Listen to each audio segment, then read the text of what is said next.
the writer, Nina Atesh. Hooray! The director, Chloe Cattin. And the cast, Bethany... Oh, hold on. Okay, please, if I mispronounce anyone, Bethany Slater, Magnus Gordon, Alexander Hackett, and Cici Clarke.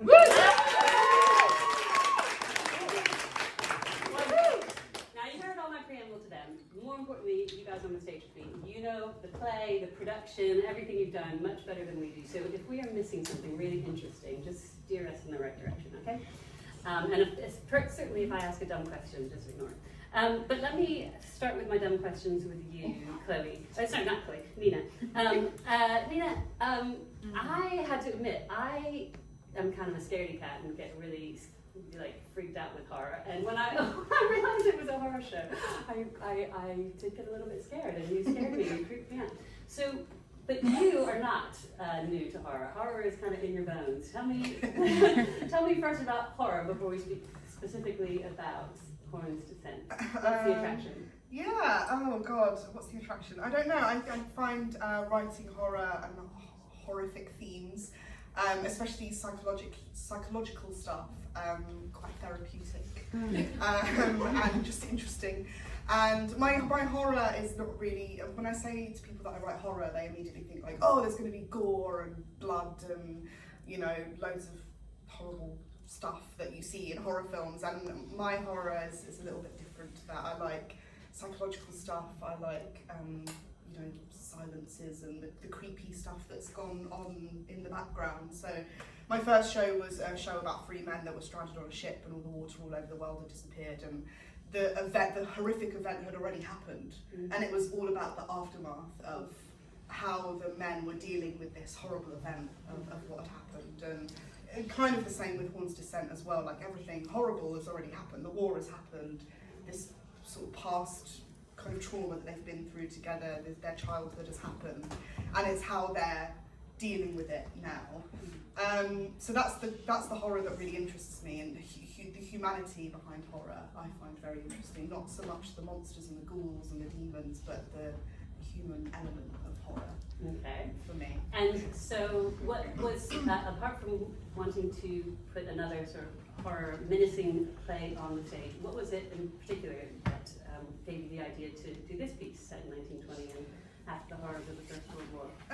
Yeah, I think like for me it was the seed of the idea was just like a priest. Like I wanted to write something about a priest, and I knew that I either wanted him to have some kind of god complex or devil complex, and I wasn't quite sure where it was going to go. And it could have been HORNE'S Ascent, so he could have thought he was going to be like a Jesus figure, like, you know, second coming, or it was going to be Descent, and Descent was much more interesting.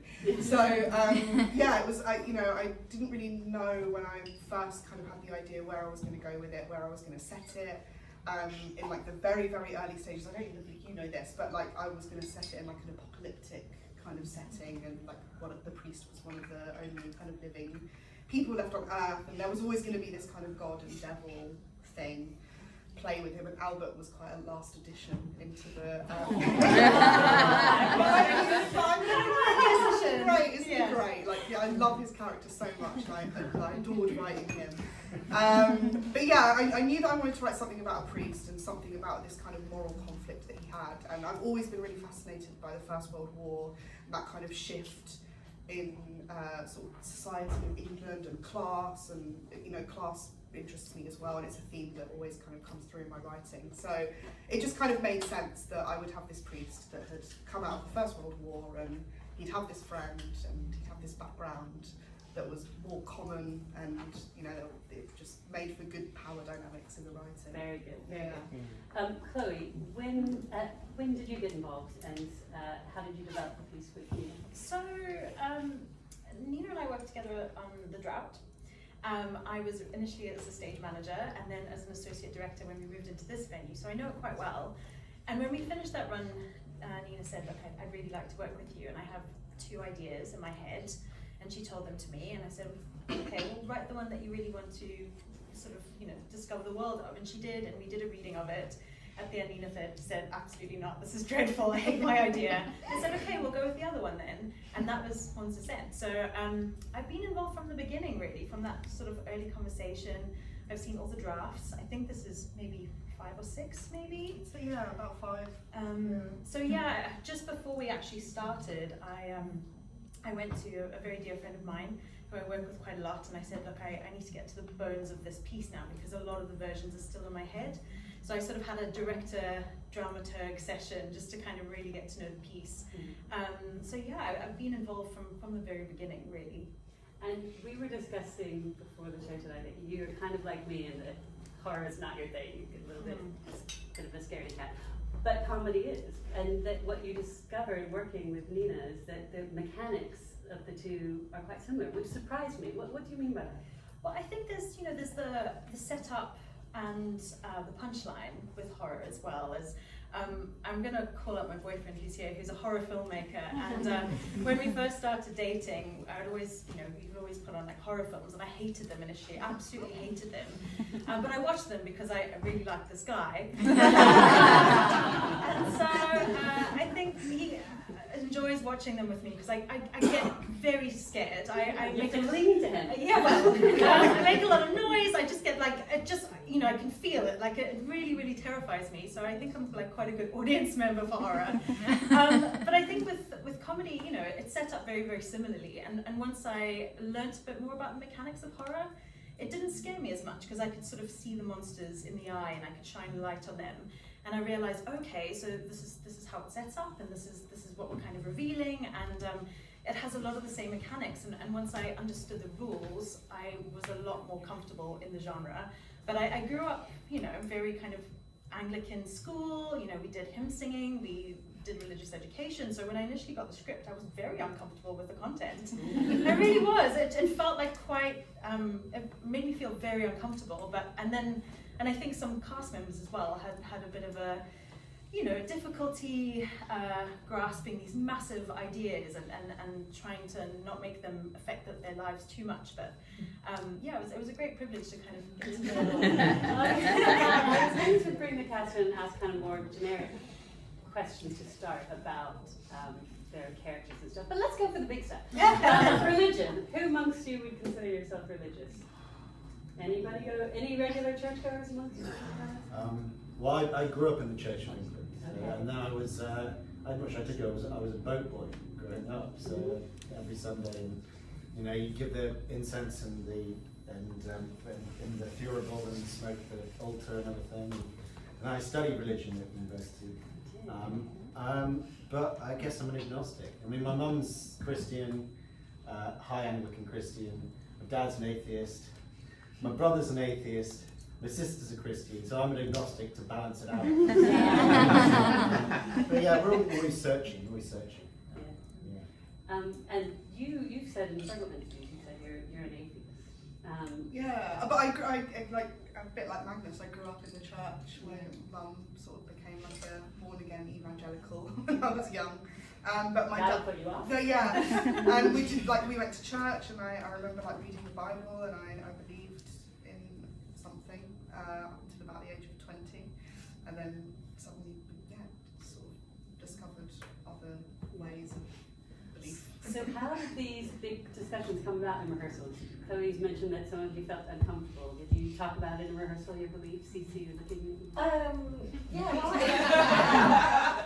I mean, God, it's quite a big character. Yeah, well, that's something else entirely. That you think the men are the one they both go through an incredible journey, but when you start to realize that the women are the good and the devil, it's pretty amazing. It's their story. Yeah. So I sort of started by thinking, I need to learn absolutely everything about the history, because I'm a complete atheist.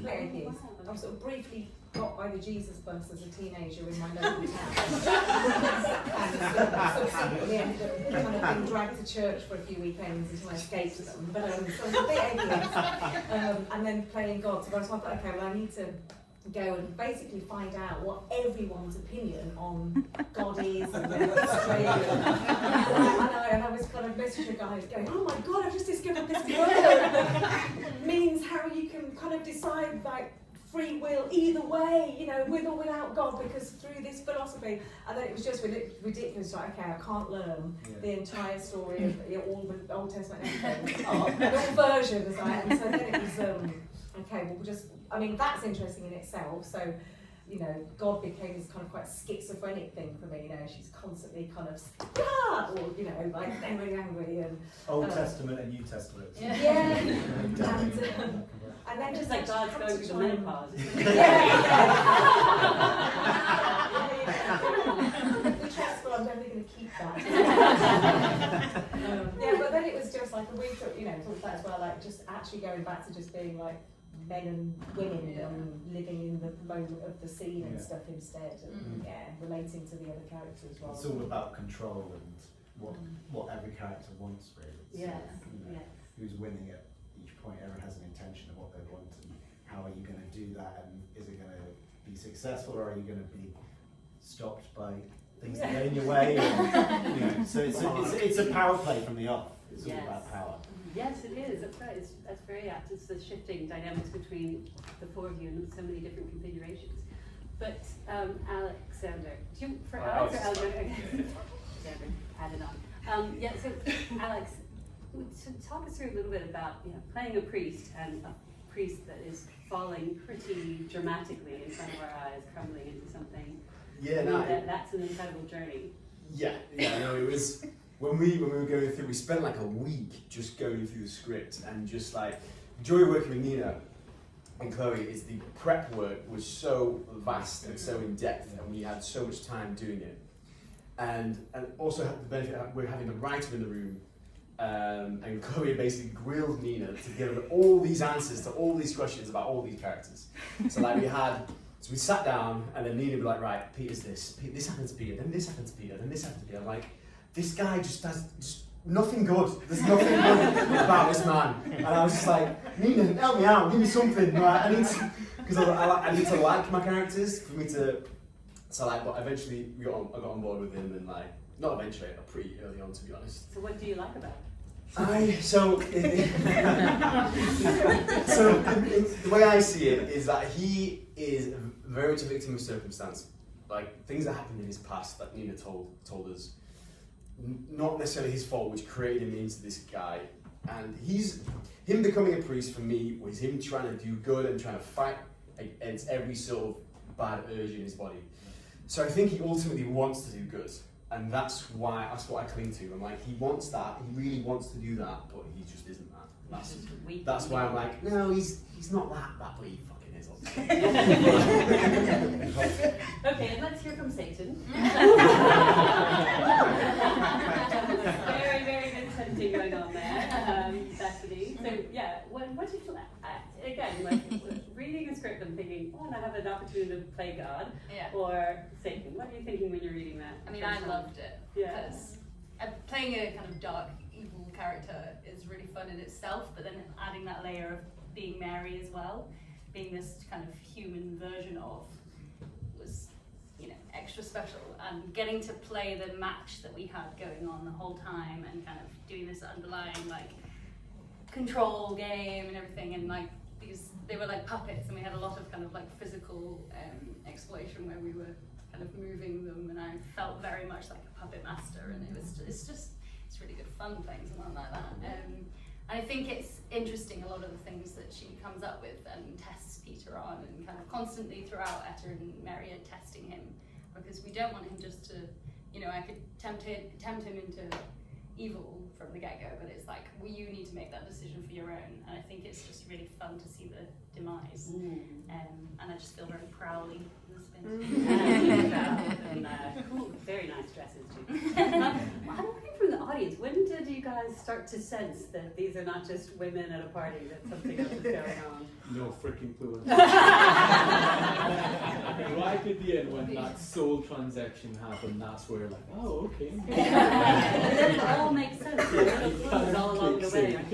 Okay, I'm going to actually come to the second row first, then and then there. Yeah, second. I kind of felt like during it that you were going to like sacrifice them at some point. I didn't get that like you were God and the devil to like right at the end, but I kept feeling like you were like prepping them for something, and I was like, when's the ritual sacrifice going to happen? Next drop. Yeah. Yes, sir. I think it was, I tried to watch off the action, and there was a gleam in your eyes.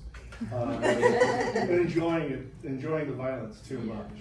I don't mean too much, but it was very intriguing. In an appropriate character way. Was there a question or just a? No. Okay, great.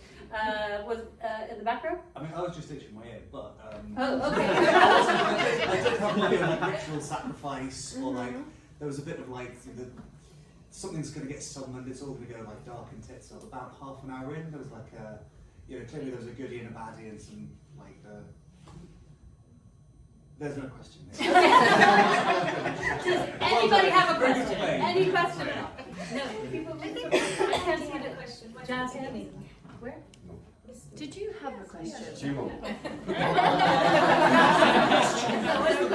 What's the question? Yeah, I mean, some of them you've kind of answered. Okay. I mean, there's a couple of things. I was going to say, to the writer, to Nina, where did it come from? And you kind of answered some of that with the, because I thought the first World War theme was very powerful, and the context that you actually set it in, was very, very complex and had a lot of that background to it. I had to worry about my poor Alex. Are you sorry?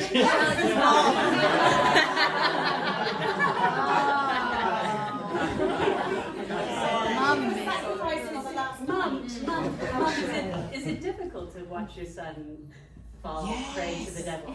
Yes. Yes.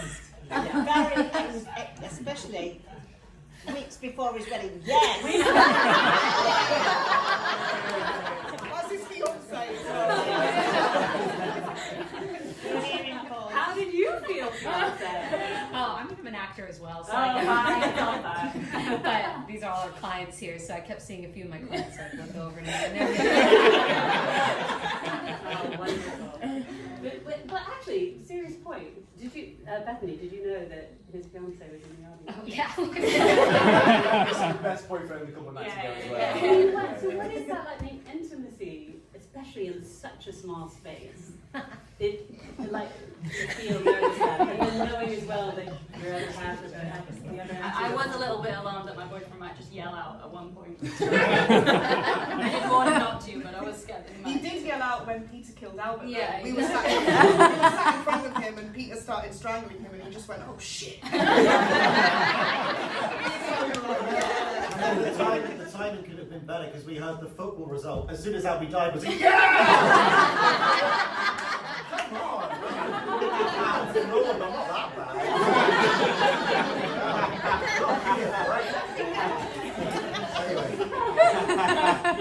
Oh my goodness. I think it is a small space. It is intimate, but I definitely try and stay in the kind of insular world. But also we had amazing intimacy coordinator Kushku work with us, so it's choreography, it's all kind of movement that we know, like, okay, you put your head here, you move here, you do that. So I don't think it becomes like too like Trust. Yeah, there's trust, and there's like very much like you just in it, but you're like aware of where you need to be at what point, and you're blocking it kind of thing. So it makes sense in that sense, and so you don't feel it's a dance, yes, and I love to dance, so it's very precise. Is the grizzly bear an actual dance? Yeah. yes. People actually did I mean, it. Bizarre, isn't it? we've obscured it a bit. It It was was a much lot more. more. Much more. It's still bizarre though. It's not like thriller stuff. It was very scandalous in those times, especially sort of before the war. Because Yeah, of how it was very close they get, risque. isn't it? Yeah. So was that big part of what you did as a company, look at the period and Yeah. learn interesting things about it. Yeah. So what else was interesting from the 1920s? What would you bring back from the 1920s? Cigarettes. How six look. I like the outfits, all that. The outfits, Yeah. yeah. Pocket watches as well. I Pocket like watches, that, yeah. Yeah, the big old decanter thing over here. That for that gramophone, that's sick. That was a bloody nightmare. Trying to sort out that gramophone. It's beautiful, but it's weird to deal with the choreography and winding it up and then putting it on and then changing the record. So actually putting the record on, it actually takes a lot more effort because you've got to line up at the hole and then you're like, oh god, I've taken more time and all the audience are looking. Is the music actually playing on the gramophone? It can. We'll say yes. Yeah. It does work. It's a working gramophone. Yeah, it spins and plays. Very good, very good. And so I also, when I was watching, I kept thinking in my mind, so are you guys getting that they've played this game with these two palms a few times? That's what I'm getting. And that at the beginning, when you're doing this, you're just starting again from being choked. Is that, did I get that right? So I think initially we had it that this had repeated this whole thing before. But when Chloe, we were discussing it, and we were talking about the stakes between God and the devil, Chloe said that it needs to be the first time, because otherwise, if they know the outcome, then why would God care? God would be behaving in a different way. But the idea that the kind of blueprint is still sort of there, like the idea of Albie coming on without his dinner jacket on. Yeah. And then he'd be taken away and then trying to find. So there was that kind of, and at the end, in the original version, Albie is raised from the dead practically by God and taken out the door, which is a kind of way that Albie has been saved. Or maybe not, or, it's a kind of, it can be seen as purgatory or whatever you want to see it as. Yeah, there was the earlier draft, I think, so they reanimated Peter at the end. Yeah. They got him up and put his clothes back on, and then and the lights would come. But then, it was that kind of, then how do you raise the stakes between the two of them if it's not the first time that it's happened and it's just it gets very confusing when you start playing with time loops in writing. Yes, because it's all reference, like whose clock is correct. Yeah. I'm still looking for hands, by the way, if anyone. I've got two. I've actually got two questions. Okay. One, Alex. Yes. Are you going to do the bear dance as first dance? You should. I mean, still time to. And the second question is: now that you've run this, do you look at it that you wouldn't be able to make this a post-apocalyptic or whatever, that you couldn't move the timeline because you have the stakes are different, aren't they? Because where you say, the war changed, who you would go fight for the boss, the lords and whatever, and then the First World War stopped that, didn't it? And so you've got the different classes, and then so you've got that one divide, and then obviously you've got God and the devil. It is the fighting. perfect So, period. but it is the perfect period because these people have seen the worst, and it's going to be hard to. World War II, I don't think you could have said it in necessarily, because I think there's too much. People are, individuals there. There's certain characteristics that fit so well in that time period and that are so well fitted to Albert and Peter and sort of where they are and the class system and how it was in the time. And also, like, Albert is just terrified the whole time, basically, of his ilk being his status. non-existent. Like his status 1920s is there was an they're scared that he's scared of an uprising. Yeah. He is scared of Russia happening. That's why he wants to go back. Yeah, he's so desperate to go back and there's kind of it's this power play with Peter again. I guess you can always adapt things into, there's a lot of themes in the play that still are very present today. Of course. And war still happens and still goes on, unfortunately. So there's no reason why it couldn't be adapted into a different period. But at the moment. But it's the following blindly, isn't it? I think that makes it not easier. Nothing's easy. But there is that thing of you work for me, you go into battle, and that's it. Ta-da, lads.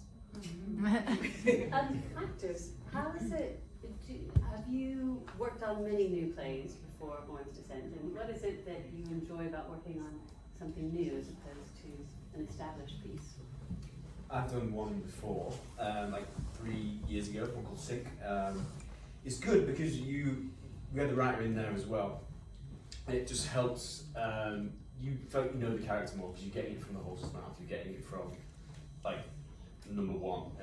But what I will say about this process is it was so much more in depth in terms of all that prep work. Like I can't stress enough the amount of work that you two ladies put in for us to get the world so vividly and so like it was just so vast and there was so much to it, and it was just really helpful.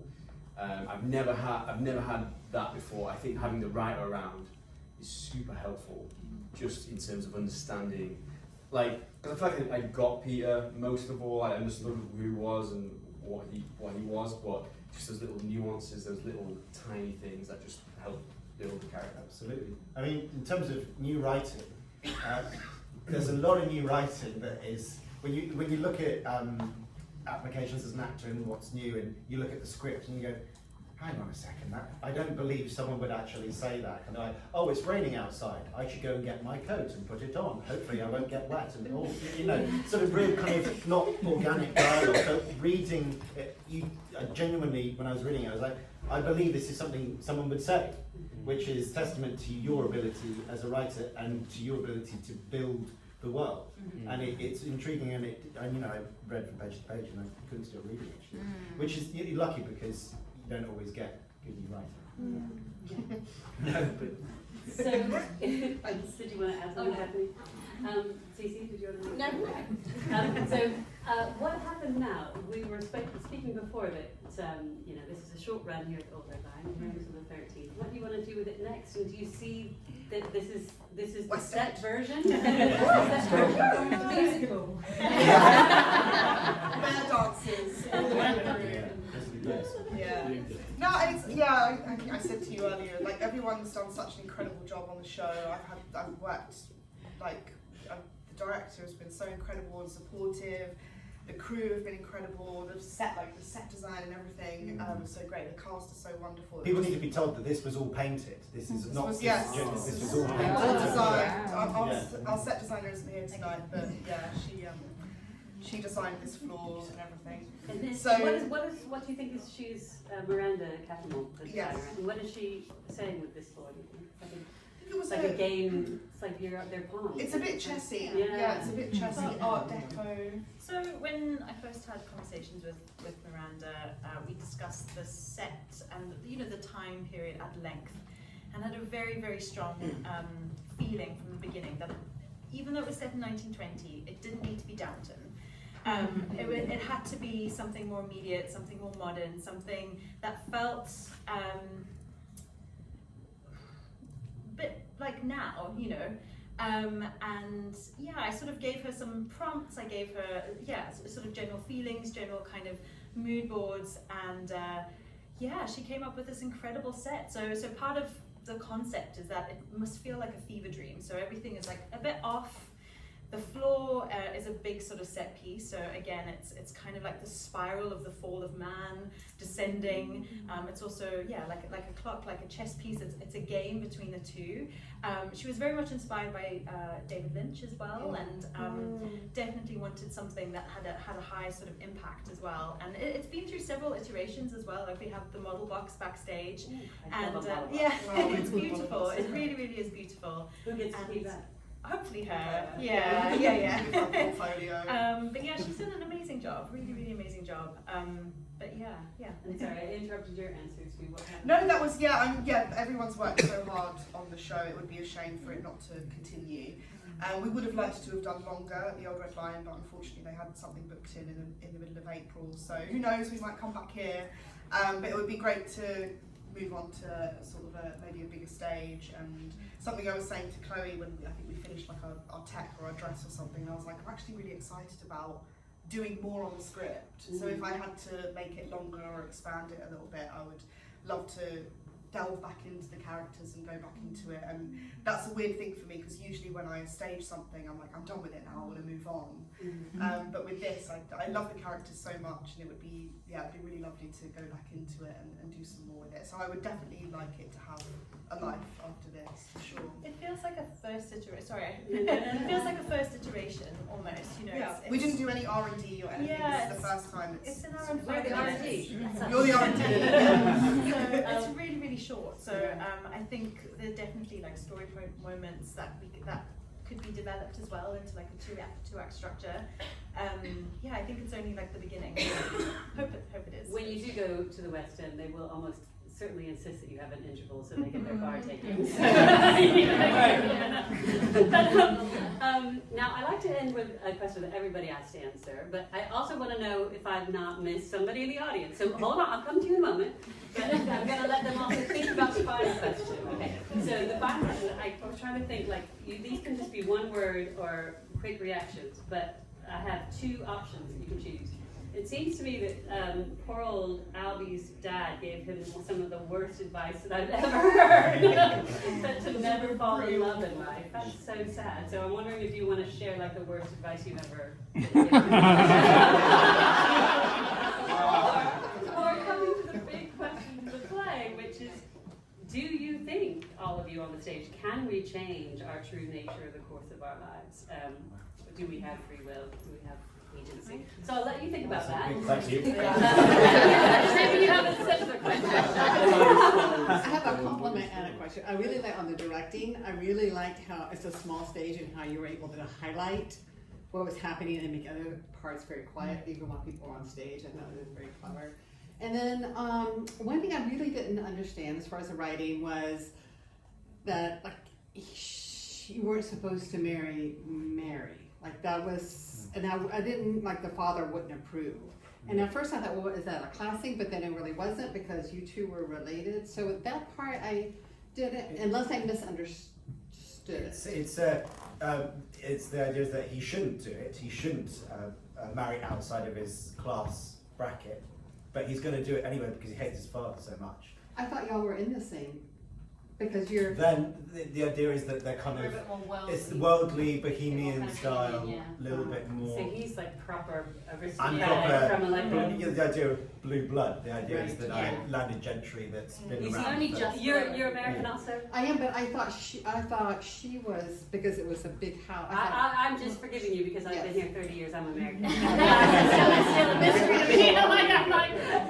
Oh, I thought she was gentry too, but I guess not. No, she's just a little bit wild and. We did lots of like stuff about etiquette, didn't we? And some early rehearsals, it was all very like women of the time would never have sat like this. That was considered like the ultimate kind of sluttiness. It was all very much kind of like this. So we sort of trashed a lot of the We have to know the rules to break the code. You learn the rules, pretend to do them, and then as the party becomes more sort of full of debauchery, you can then descend into. I mean, Etta, she says like, "Do you fuck?" and stuff. Like it's just something that a woman of Albert's class just would never have said. Are there any posh people here? Yeah.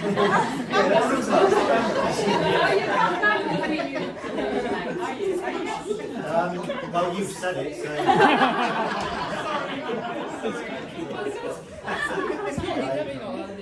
We like you anyway. Okay. All right. Okay. So, who's going to rise to my final question? Who go first? Free will or terrible advice? Nina. I'll do the free will one because I can't think of any terrible advice. I probably had too much. Free will. Yeah. No, I do think we have free will because I don't believe in a god or devil or anything. I do believe that we can make our own choices and we can change our life to an extent. I do believe that we are boxed in quite a bit by the class system, which I still think very much exists in this country. It's just much more sort of, under the radar than maybe it used to be. But yeah, no, I do believe that we can break out and we can make changes for ourselves. And the whole point of the play is that, my idea of if I was to believe in a God, then it would be someone like Etta, would be someone like Mary.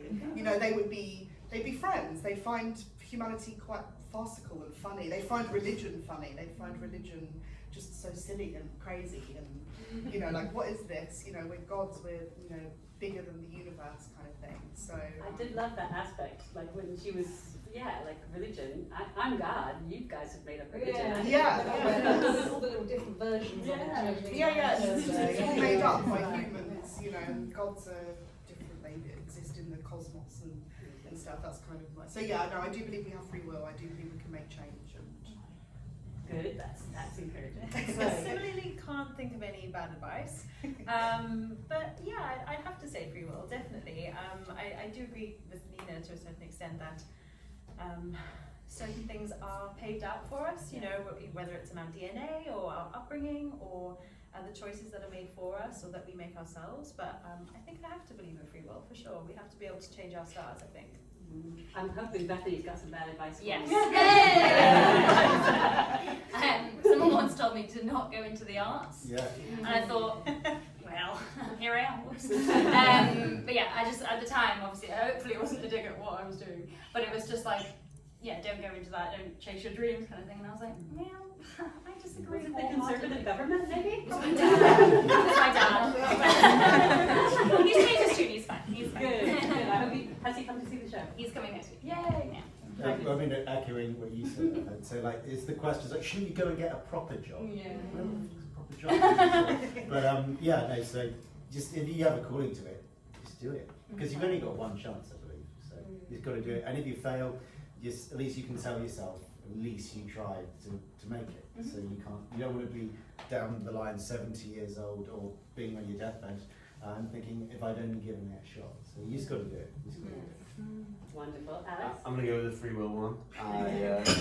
I believe everyone is capable of change. My day job is as a personal trainer, so I'm like actively trying to change people's habits, and that's like a big part of my belief system, is that if people want to improve themselves in any way, or change in whatever way, I think anyone can do it, any age, any time, and I just, believe it. I think in the next version you should have him take his clothes off. Sorry,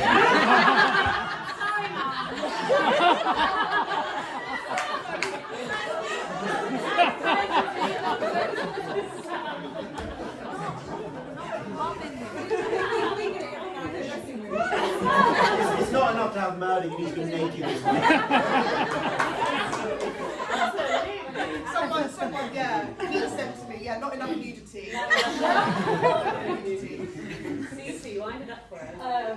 So I don't remember any particularly bad advice I've been given because I just ignore. I just do what I want, really. Such an advice.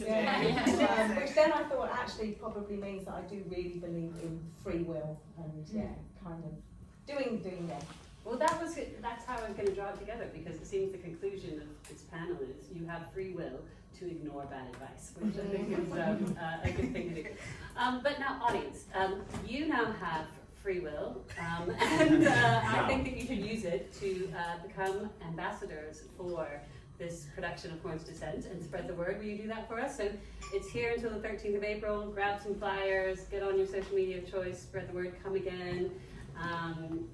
Come when Bethany's dad comes. And when we get them all a big clap, I'm going to say, can we all budge together and have some group shots of all of you with phones and social media? We take a photo and share that. Yes? Everyone's nodding? This is my big number. Please join me and wait till the end for the big clap. Join me in thanking Cici and Alex and Magnus and Bethany and Chloe and Nina and Nathan. Woo!